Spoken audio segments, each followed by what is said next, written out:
Hello, good morning. Happy Tuesday. So, ano po ba ang messages ni God for us today? So, number one, all the glory of this world is transitory. It ends and it is not permanent. So, yun po yung sabihin ng transitory. It ends at hindi po siya permanent. So, ano po ba yung ibig sabihin nito? So, lahat po ng mga accomplishments natin, blessings, or yung lahat ng mga na-achieve natin materially, physically, emotionally, hindi siya permanent. So, ang gusto ng Diyos is kung ano man yung mga nakukuha nating blessings or kung ano man yung mga material things na na-achieve natin, i-share rin natin sa mundo at itulong natin sa kapwa po natin. Kasi di mo naman rin siya madadala pag namatay ka di ba? So, ang gusto ng Diyos is gamitin mo sa tama lahat ng blessings na binibigay niya po sa iyo at sa atin. Next, do not believe in false prophets. So sa mundo natin ngayon, sa bilis nga ng pag-ikot ng news, sa social media, sa television, sa iba pong applications, napakadaling makakita ng mga taong nagpre-pretend na sila na daw ang Diyos or second coming ni Christ or sila yung mga propeta na pinadala ng Diyos. Huwag po tayong maniwala sa kanila at lagi po tayong magmasid kung ano ba talaga yung totoo at huwag tayong basta-bastang maniwala sa uh, false prophets or fake news, lagi pa tayo magre-research kung ano ba talaga ang totoo. Number three, all the kindness you do for others will live on forever. So, sinasabi po dito na lahat po ng mga kabaitan or kindness na pinapakita natin or binibigay natin sa kapwa pa natin, kahit wala na tayo sa mundo na to, lagi po tayo maaalala for that. Usually nga, mas yung panaalala sa mga tao kaysa sa mga kung ano man ang na-achieve mo materially or kung ano man yung mga naitulong mo na para lang magpasikat. Kaya lahat po ng kindness gawin po natin na genuinely and truthfully. Huwag tayong maniniwala sa mga taong sasabi na mabait ka, di maganda yan sa mundo na to.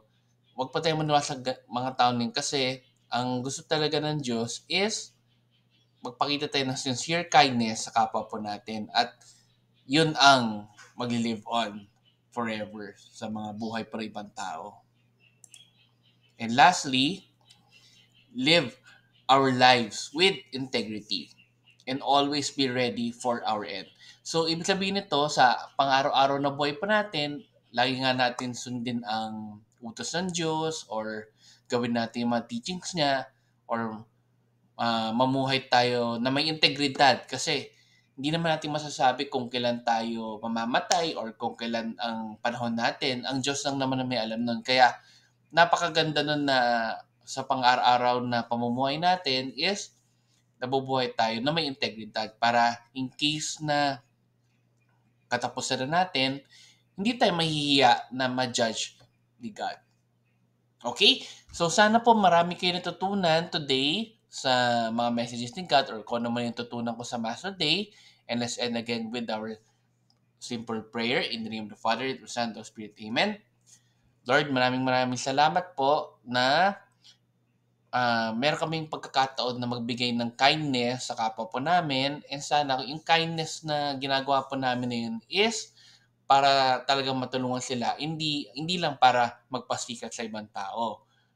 Tulungan niyo po kami na mamuhay with integrity every day kahit na napakahirap gawin to kasi sa mundo po namin ngayon, minsan ikaw pa ang masama kapag namumuhay ka with integrity.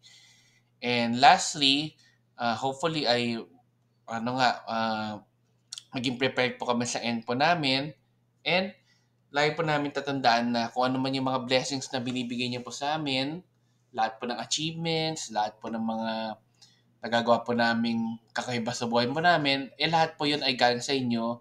And wag namin isipin na yun ang nagpapataas sa amin. Kaya dapat may share or may tulong po namin yun sa kapwa po namin. Amen. In the name of Father, Son, and Spirit. Amen. So, good morning po sa inyo. Have a great day. God bless. And let's end again with our Thanksgiving prayer. Daily thank you prayer. Lord, thank you very much for all the blessings that you are giving us every day. Thank you for our food, safety, security, guidance, and all your blessings. Please avoid us getting sick from all illnesses and forgive us for all our sins. Lord, I pray that all our hopes and dreams will come true in your own time. Again, Lord, thank you for all the blessings that you have given us. Amen.